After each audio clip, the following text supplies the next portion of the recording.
All right, guys, I want to do something for overtime today. I want to go through this Ethan Klein, Jordan Peterson fight.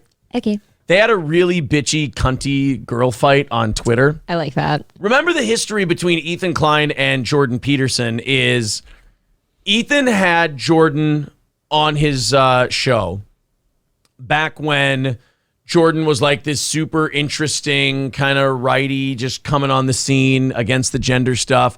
And Ethan was kind of based. Ethan was like anti-cancel culture, pro-free speech. Back in the day. He still sucked and he wasn't funny, but like he was like on the right side of sucking and not funny. Well, then Ethan did this 180. And was it around Trump or was it? No, by COVID, he was already a wiener guy. I like that my term's been adopted. But I think it was Trump that really fucked him up. Trump broke a lot of people. Yeah, and he went more kind of, he not only went more, he turned the wheel 180 and started appealing to people with septum piercings. And that was his main audience. And you can tell he's miserable and he regrets it because he's gained a bunch of weight. And now he can't really say anything interesting or funny without a bunch of people wanting him gone. Sure. Because you can't cater to that crowd because they don't leave you exempt.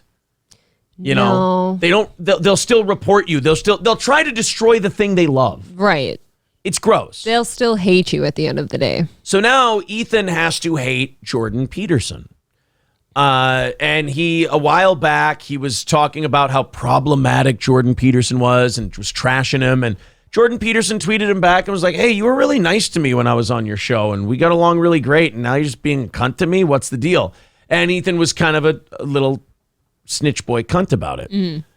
Well, I guess now they're having another dust up on Twitter. And in the time since the last time they fought on Twitter, we've kind of learned that Jordan and Ethan are both kind of whiny, sensitive cunts.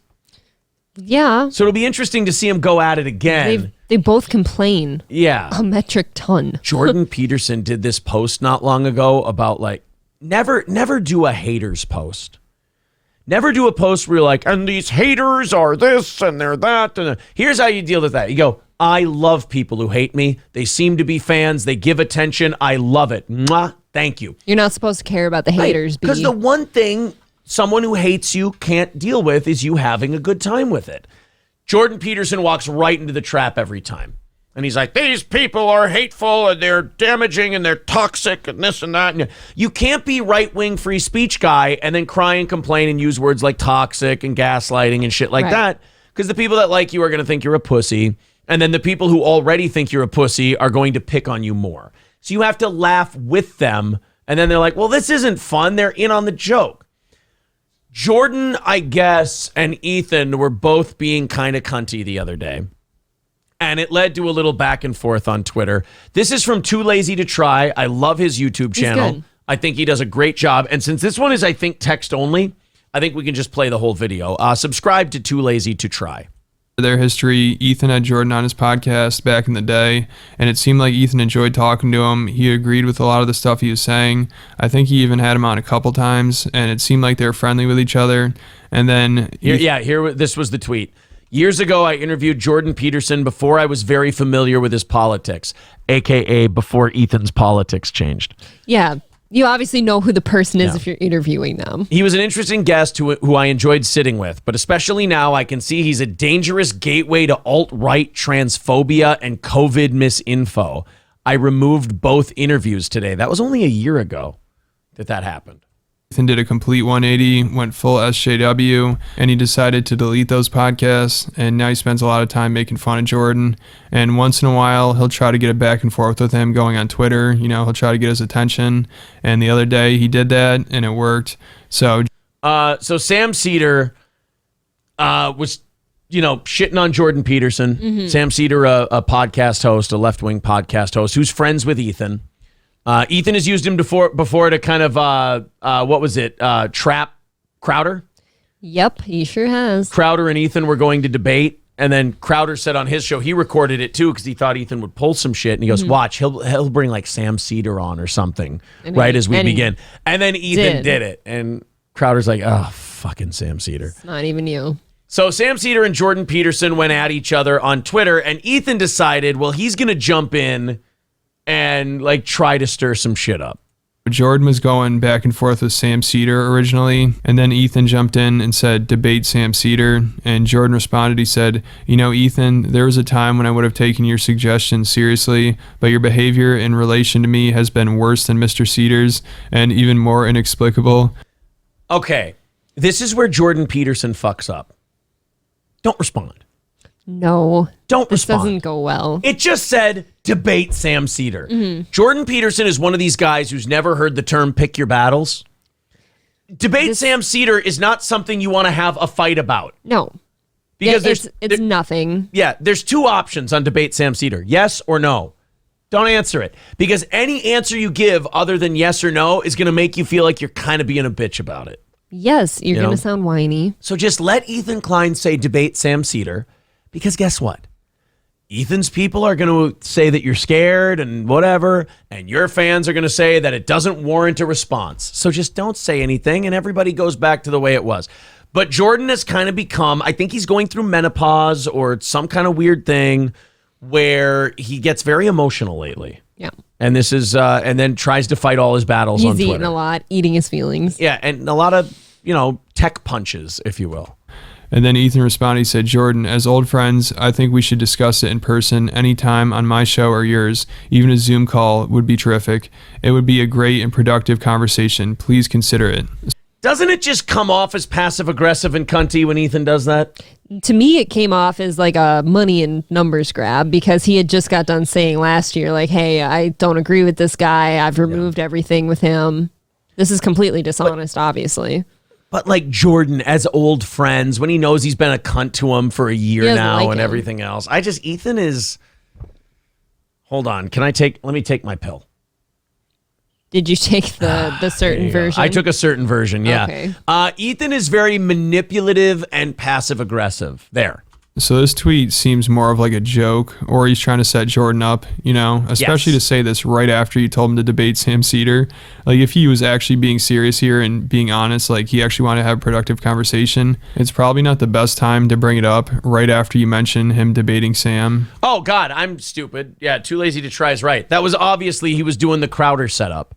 The problem with the Crowder setup is you can only pull that trick once and then everyone knows that's your trick. Most people see it. Right. Everyone knows Ethan doesn't actually know anything about politics. If you've ever watched him talk about politics, he just hears whatever Hasan Piker says, which is not the guy you want to be getting your political info from if you want to be well informed. Mm-hmm. And regurgitates, right? And regurgitates it or is just a dick. Like Hasan Piker will say, DeSantis did this, and this is a real problem because blah, blah, blah, blah. And then Ethan will go, well, yeah, because he's just a piece of shit, and he's just an asshole, and that guy sucks, and he's terrible. And Sam will be like, well, yeah, I was trying to talk about, like, the issues of what he was doing, and something. Yeah, he probably smells like donut poop. Like, Ethan's not an intellectual. He's not a very smart guy. I will give Hasan Piker this. He at least tries to talk about political topics and issues. It's just very dry and boring. And yeah. I prefer Sam Hyde's take on Hasan Piker. Yes, I believe Sam Hyde said it best. I'm coming to kill you in Los Angeles at your house. Or in the ring. No, in real life. It By the never way, gets old. Jordan Peterson's comment on the whole situation? Huh. I want to drown in cum. Oh, okay. That doesn't even par for the course. Seem to have anything to do with what we're talking about. Because everyone remembers what happened last time. You wanted to have a productive conversation with somebody you didn't like. And also, if I remember correctly, I think Ethan and Hasan tried to do this last year. They tried to get Jordan on their podcast because I think Ethan knows this is the only chance he has for leftovers to get some views. He has That's what I said. It's a view is grab. that show not doing well? I told you. Well, we know that. He got in the whole Trisha Paytas mess, and then she leaves because rightfully right. so. Trisha kind of bailed out his whole channel. Trisha was keeping his channel afloat, and then once she left, and like obviously she looked like the winner in that breakup.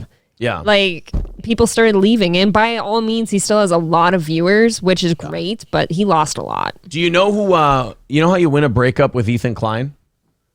Don't go out with him first. Break up and don't be Ethan Klein. That's how you win the breakup. Okay. Broken 1 million views in over 3 months, I think, with that show. And it's definitely not performing how Ethan wanted it to. So he probably thinks having Jordan on, that'd be a great opportunity. That'd probably get at least 2 to 3 million views. And I feel bad for guys like Ethan Klein because, like, Yeah, you haven't cracked 1 million views. You're doing a little north of 500,000. That's still a great audience. That's what I'm still saying. you could make a living doing that show. I think though, and you would know, like when you see a certain, like your view count numbers start with a certain number and then it reaches it again, you would know that sucks. Like if you see your shit start in the millions and now it's in the hundreds of thousands, that sucks. I guess, but mentally. like that's how this kind of career goes. You have a great rise, a great rise, a great rise, a peak. And then you ride this. The line goes like this. It goes down, but it goes down slow. Like Ethan's been around for like almost 15 years now at this point. So like if this is the start of his descent and it's going to go like that, he could probably hang in there for another 5-10 years. And I think he will. I think it just accelerated a little once Trisha left. And even if Ethan went on Jordan's show, I'm sure he'd still post the conversation to his channel, and he'd have a lot to talk about on Leftovers. So Jordan actually did respond to Ethan asking him to have a conversation with him, and he said, "Thank you for the offer. I will consider it." And I do think it'd be pretty. Jordan Peterson's an idiot, though. He will walk right into that punch. He'll walk right into the Sam Seder He thing. totally will. We'll be reporting on this in a week or two. Jordan wants to be on the internet and he wants to be just plugged in all the time, but he's one of those people, and we know people like this, who just shouldn't be plugged in all the time because he can't handle it because Take he a can't. break. Yeah, he doesn't differentiate Twitter from the real world.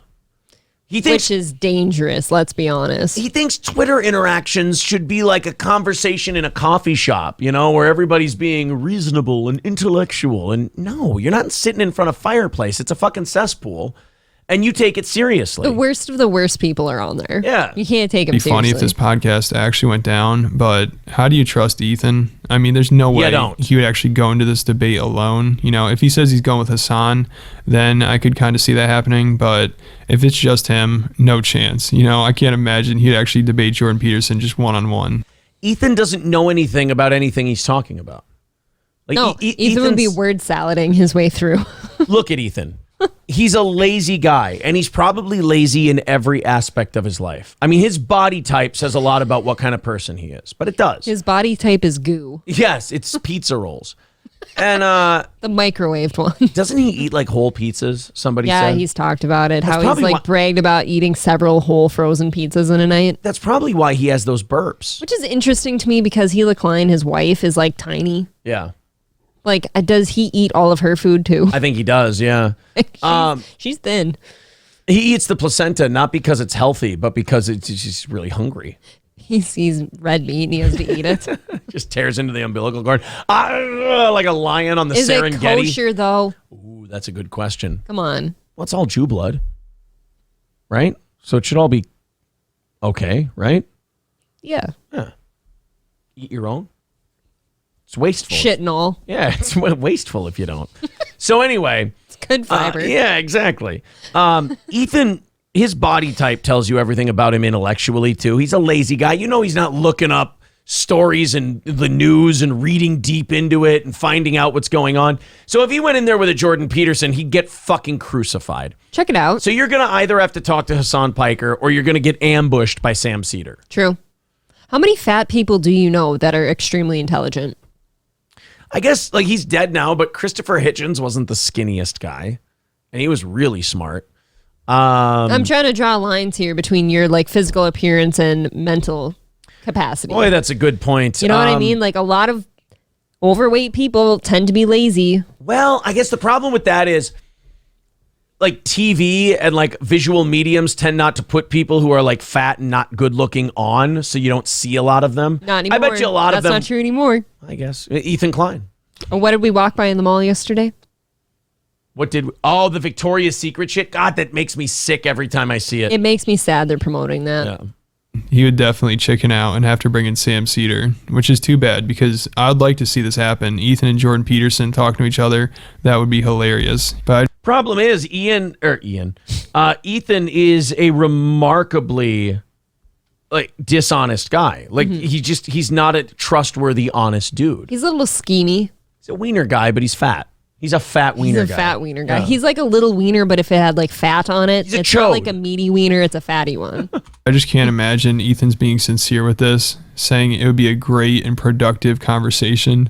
Yeah, right. If Jordan does this, he should just be clear, like, if any shenanigans happen, if you bring anybody else on, I'm done, That's the problem, is that he'll do that then, and then Ethan will do what he did in the Crowder thing, and I hate Crowder too, but like, he'll go, oh, I ran away, oh, you scared little bitch, He set you up with the intentions only of saying that. There is That's there is one thing Ethan's good at. He is remarkably obnoxious. Oh, God. And he's trolly and shitposty to the extreme. He never lost that part of his right-wing persona. The rest of it he sold out so he could have a bunch of septum-piercing, having blue-haired, fucking non-binary fans that want to report him for every time he tells a funny joke. Dude, that joke, I would listen to him say it again and again. It was so funny. Yeah, imagine not being allowed to be funny because your audience won't let you. I've always said, like, let people fucking say whatever they want and let the people listening decide if they like it or not, and then go the other direction or stick around. Yeah, he's gone too far to that side, though. They don't let you do that. If they don't like the joke, they forget the 13 other things you said that you agreed with, and they remember the one thing that they had. That's inappropriate. I'm not going to waste my time here. And even if Ethan does end up doing that, I think either way, he's just going to look like an idiot because 2 debates in a row, the only 2 debates you do, and you just bring someone else on to do it for you, that's just embarrassing. I don't think that's going to be a win for him. And then good luck convincing. But Ethan doesn't care. Like, Ethan takes L's all the time. Like, he's an L machine. A lot of L's. And he doesn't care. Like, there is something, like, in a weird way that you have to respect about that. What? He gets the shit kicked out of him in everything he does, and he just goes, "Duh, we're good. Okay, you ran away. Look." His money probably soothes a lot of that. Not to mention his wife has what seems to be probably a profitable fashion line now. So convincing anybody else to debate you. It's already going to be hard enough, the whole Steven Crowder, Sam Seder thing. Like, I'm sure most people are telling Jordan not to talk to Ethan, and doing this debate, you're just falling right into his trap, which is too bad because I feel like before the Steven Crowder thing, people probably would have loved to see Ethan talk to Jordan Peterson because Jordan Peterson would probably just destroy him. But now I'm sure people are just like, don't even give Ethan the attention. That's all he wants. And he's just trying to use you to get views, which is true. But if Ethan decided to actually have a genuine conversation, I think it'd be pretty funny to watch, him and Jordan Peterson going back and forth. It would be, and that was, by the way, Too Lazy to Try. Great. He does a great job with all of his stuff. Subscribe to him. But it would be kind of fun to watch. It's one of those things where it would be fun to watch for like 10 minutes. Sure. And then it would just be, holy shit, this guy. I mean, you're just, at some point it would just be watching a crucifixion where even if you don't like the guy who's getting crucified, you're still like, oh, this is so gross. Like, this is... It's like watching someone get spit roasted. Yeah, it's just like, all right, finish him off, all right. It's like in Braveheart where they were all happy to watch William Wallace get executed, but by the end they're like, just say you're sorry so they'll chop off your head. What are you doing? Like watching Sean Bean get executed in Game of Thrones. Yes. They fucking drug that out for a while. Just like that. God. So, yeah, I think Ethan, when it comes to a Jordan Peterson thing, like as fucked up as Jordan Peterson is now, and he is, the internet has fried his brain. Mm-hmm. He could tie half his brain around his back and he could still wipe the floor with an Ethan Klein. But again, Ethan Klein would never do it. Not in a million years.